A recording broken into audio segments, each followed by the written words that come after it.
I created a powerful strategy with the TDI in a previous video that had insane results, and today I have improved it even more. Sit back, relax, and let's get straight into the video. A couple of weeks ago, I released a day trading strategy video for a guide on how to actually trade the TDI indicator successfully.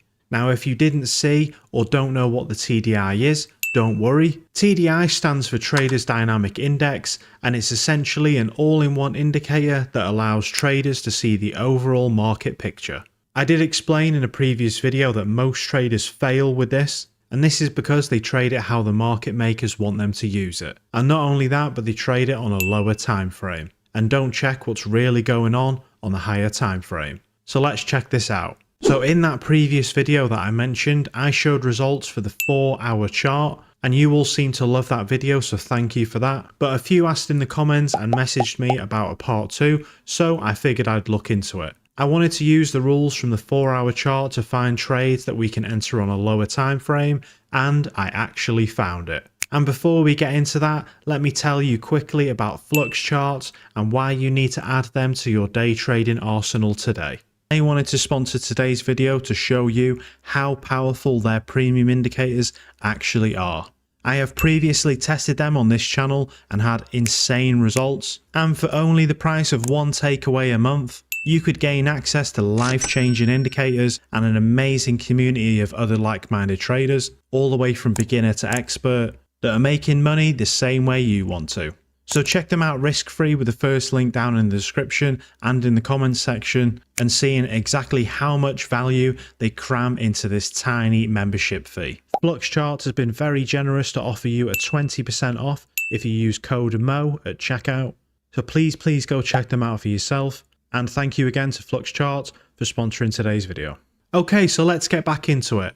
Let's first open up TradingView. Add the TDI indicator by searching BTMM TDI. Click this one here and add it. We want to first open the 4-hour chart for this. Now, if you didn't see the last video I made, we want to watch for the green RSI line to break and close outside of the overbought or oversold zones, just like a normal TDI strategy. But the trick was we would enter on the candle close when the green line crosses back inside the red, and only exit the trade when the green RSI touches the 50 level midline, right here.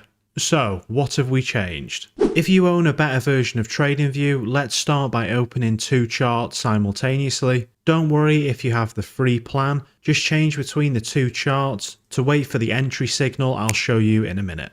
On the left, let's open up the 1-hour chart instead.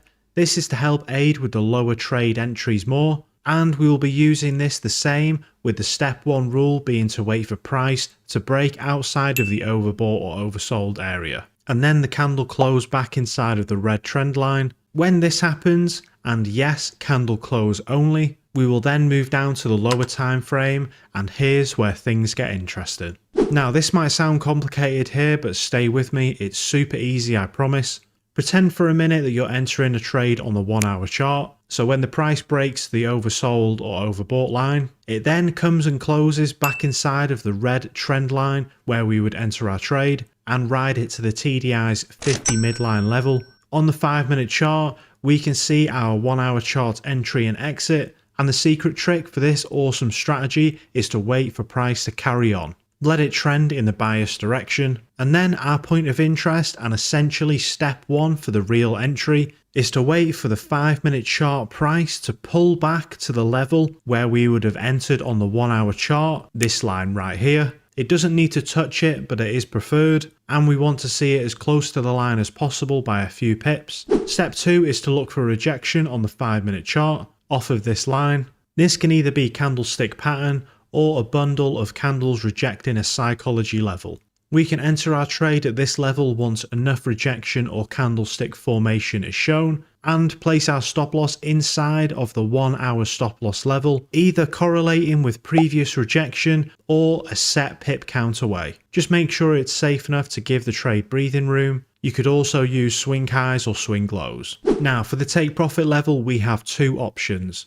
We can either set our reward level at the 5-minute chart's price before it turned around to reach our target area. basically our highest or lowest point before the pullback, or we can target the 1 hour trade's original target. One is much quicker with a nice risk to reward ratio, and one is an almost discounted entry on a big risk to reward H1 target, but it will take longer to hit. For this video, I'll be targeting the 5-minute level, and this makes this trading strategy so much faster. Okay, so you're probably wondering, how much better is it? Let me show you. And here are the results. With 100 trades taken on a small $100 day trading account, we made a massive gain of 5,029%. And with 84 wins and only 16 losses, we had a very impressive win rate of exactly 84%, with an average 5 risk to reward ratio, arguably the best on the channel. But I hope you have enjoyed this part 2 for the TDI high time frame strategy. Please hit the like and subscribe button and check it out for yourself on TradingView. And absolutely go and join Flux Charts right now with the code MO for 20% off. You're going to love them. My name's Mo, and I'll see you in the next one.